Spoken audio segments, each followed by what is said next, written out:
Mi nombre es Alexandra y les voy a presentar una situación problemática sobre el monitoreo de un cohete. Imaginemos que somos el ingeniero Fénix, un especialista en telemetría de lanzamientos espaciales. Su misión es determinar la aceleración instantánea de un nuevo cohete en el momento crucial del encendido de la segunda etapa, utilizando únicamente los datos de velocidad registrados por los sensores. Los datos de velocidad del cohete en función del tiempo se modelan mediante una función matemática específica que describe el empuje del motor.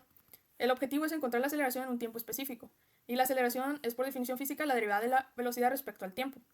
En la práctica, los ingenieros rara vez tienen la función analítica. En su lugar, usan métodos numéricos para estimar la pendiente, que es la tasa de cambio, a partir de datos. Pero, ¿qué son las fórmulas de diferenciación numérica? Bueno, pues son los algoritmos que permiten estimar la derivada f de x de una función o un conjunto de datos aproximando la pendiente de la curva en un punto.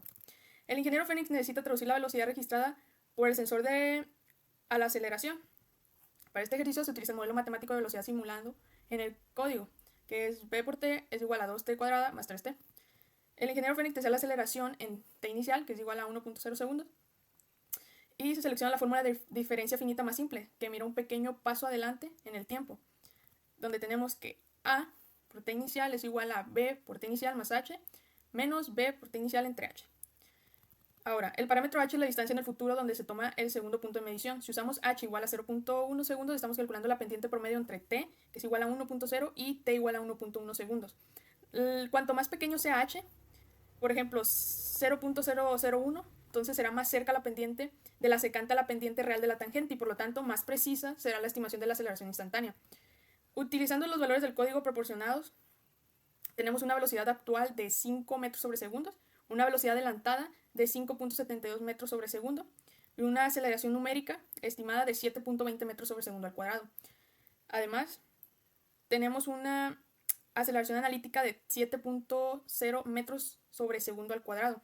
Esto se saca con la derivada analítica de b por t igual a 2t cuadrada más 3t, que es igual a por t igual a 4t más 3, que esto es la derivada de lo anterior.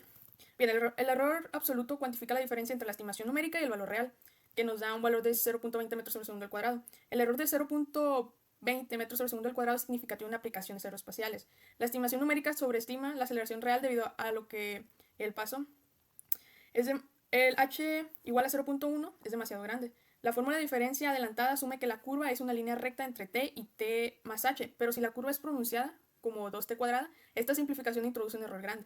El ingeniero Fénix debe reducir el paso de h a un valor menor, mucho menor, como por ejemplo 0.001, como lo dijimos anteriormente, para que la aceleración estimada sea lo suficiente precisa para que el control del vuelo del cohete pues también sea lo suficientemente preciso.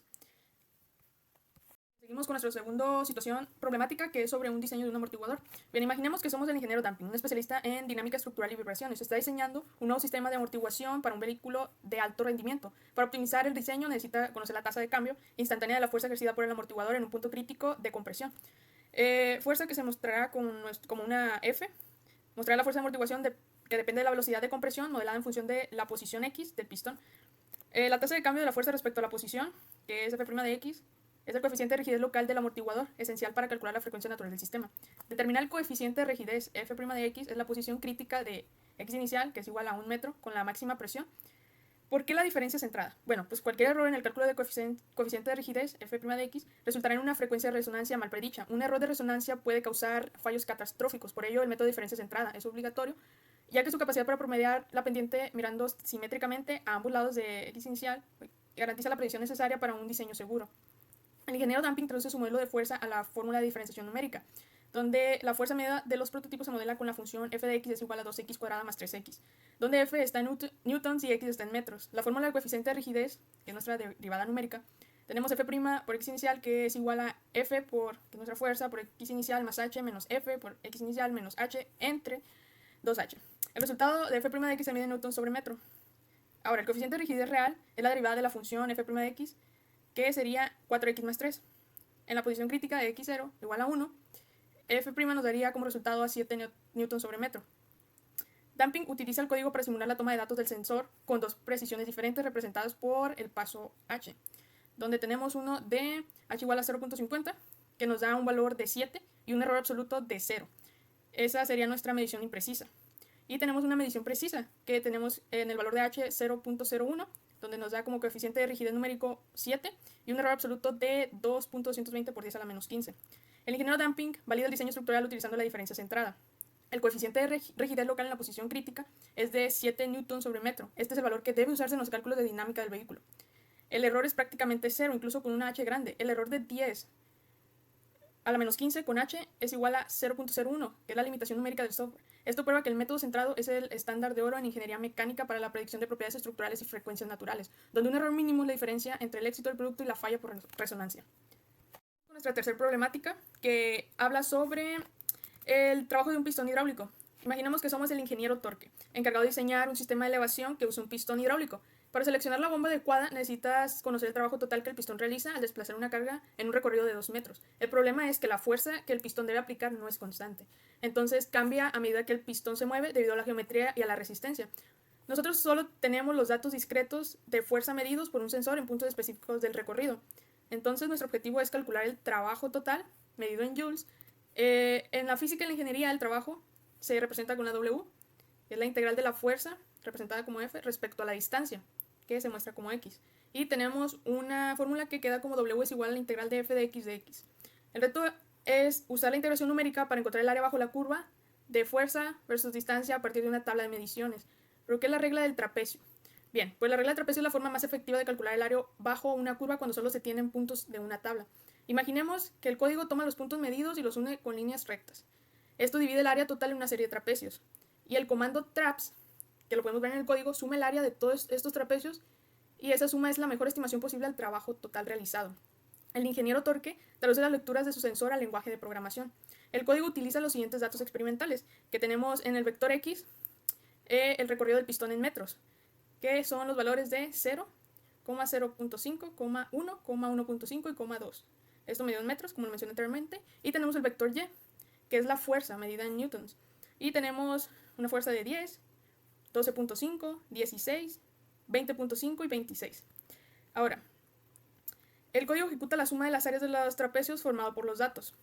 El resultado de la integral numérica es de 33.50 joules.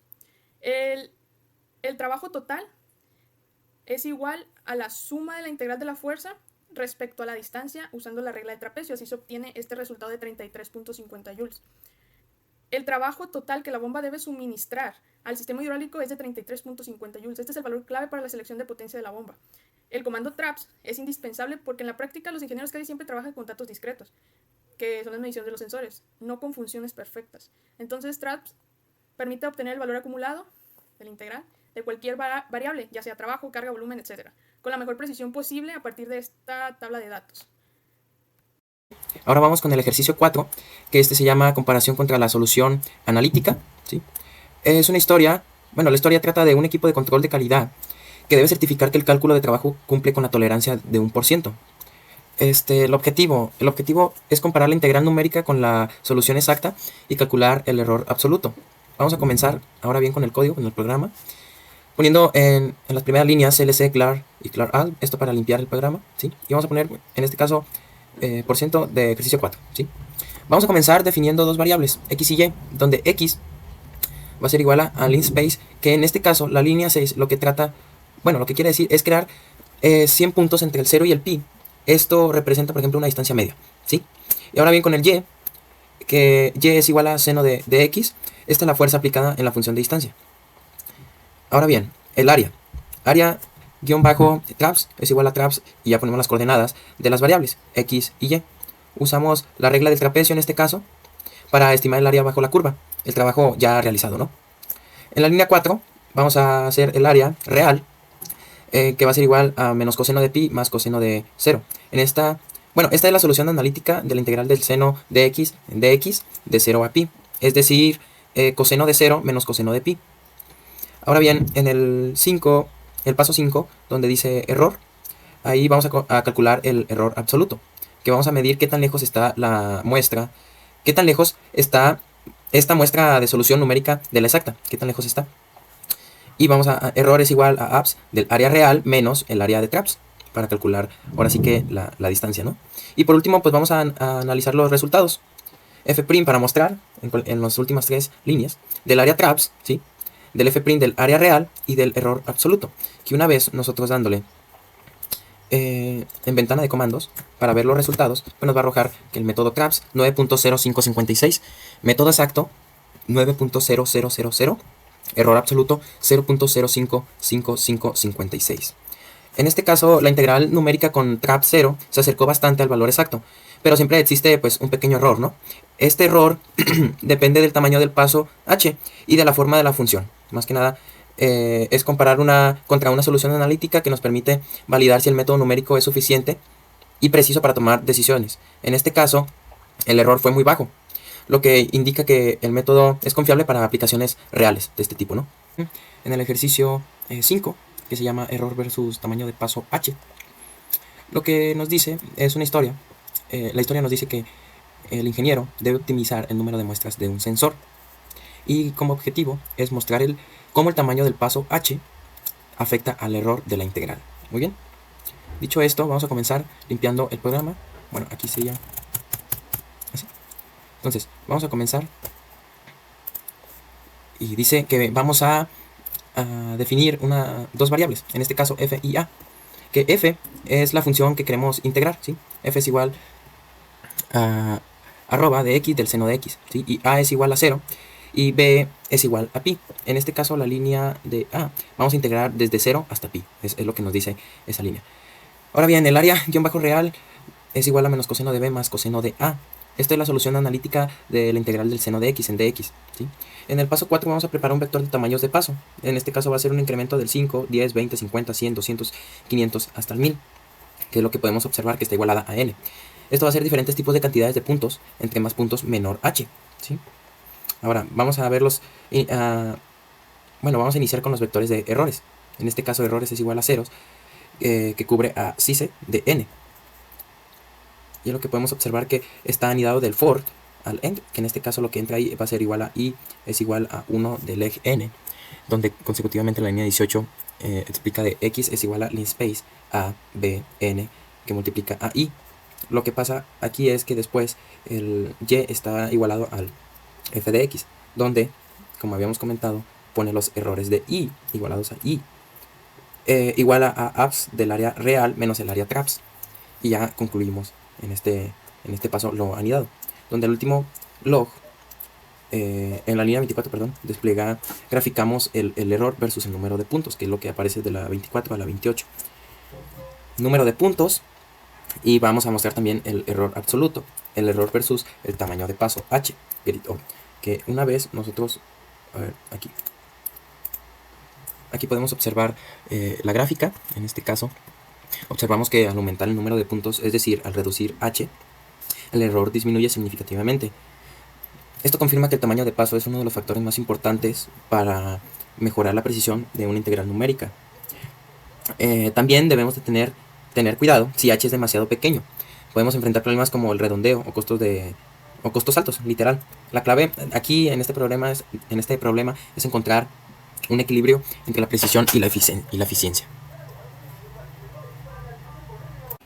Ahora bien, vamos con el ejercicio 6. En este caso se llama datos ruidosos y derivada. La historia dice que un sensor en una fábrica de datos de velocidad con ruido. ¿Okay? El objetivo es comparar diff y gradient en datos ruidosos. Vamos a generar una tabla, ¿no? En este caso. Vamos a comenzar limpiando el programa, como ya sabemos, CLC, clear y clear out. ¿Okay? El ejercicio 6. Y vamos a definir variables. En este caso t es igual en el space de 0, 10 y 100. 100 puntos de tiempo entre el 0 y 10 segundos. Es lo que queremos hacer. Vamos a crear un vector de tiempo en este caso. Vamos a igualar v, que va a ser seno de t más 0.2 de rank que engloba cis del t. En este caso lo que nos dice la velocidad va a ser igual al seno de t más el ruido aleatorio, que engloba y simula un sensor real. ¿Ok? En este caso la derivada en el paso 3, que sería en dt, es igual a t por 2 menos t por 1. Lo que nos dice que vamos a hacer la derivada con diff más sensible al ruido. A-diff, que es igual a diff por v sobre dt, t-diff, que es igual a t por 1, que engloba el tiempo menos 1. En este caso diff reduce el tamaño del vector en 1, por eso ajustamos t. Vamos a hacer, después de eso, la derivada con gradiente más robusta, que sería a-grad, que es igual a gradiente, que engloba v y dt, que lo podemos observar en la línea 15. Gradiente usa diferentes entradas, más estable ante el ruido. En este caso ya por último vamos a graficar, que queremos, más que nada esto de la 17 a la 22 son simbología, que vamos a observar consecutivamente aquí. que sería aquí, podemos observar que lo que se grafica, velocidad ruidosa, aceleración con diff. Bueno, en la velocidad ruidosa podemos observar que son líneas continuas con diferentes colores. En la aceleración con diff es una línea no continua, de color rojo. La aceleración en gradient, observamos una línea azul un poco más clara. Velocidad ruidosa, color marrón. La aceleración de igual manera con diff es una línea no continua, de color rojo. Y la aceleración en gradient observamos que es una línea un poco más gruesa que la anterior, que esta, ¿no? Y un poquito más, con más tonalidad. Básicamente ese es el programa, ¿sí? El código, que más que nada todo lo que engloba aquí representa el ruido. En este caso el comando diff genera resultados muy regulares, como podemos observar. Es una gráfica que hasta cierto punto casi no se entiende. Mientras que Gradient ofrece una derivada más suave y confiable. En este caso demuestra que en contextos reales como sensores industriales debemos elegir métodos robustos que no amplifiquen el ruido. Gradient es ideal para derivadas de datos experimentales, ya que usa diferencias centradas y maneja mejor las fluctuaciones aleatorias, como podemos observar. Ok, en este último ejercicio, el ejercicio 7, lleva por nombre integral adaptativa. La historia, el ingeniero modela una función compleja y quiere una precisión sin preocuparse por h. Entonces, el objetivo va a ser usar una integral para calcular una integral con alta precisión. Ahora bien, vamos con el código. Es un código extremadamente corto, sencillo. Iniciamos con CLC, clar y clar al. Esto para limpiar el programa, ¿no? Esto ya lo sabemos. Es el ejercicio 7. Y vamos a definir dos variables, f y a. F va a ser igual a arroba de x y seno de x al cuadrado. Donde en este paso es una función algo compleja, pero esta función no tiene una solución elemental. Necesitamos, en este caso, un método numérico. En el paso 2 vamos a definir los límites de la integración. En este caso sería a es igual a 0 y b es igual a 3, de 0 a 3. ¿va?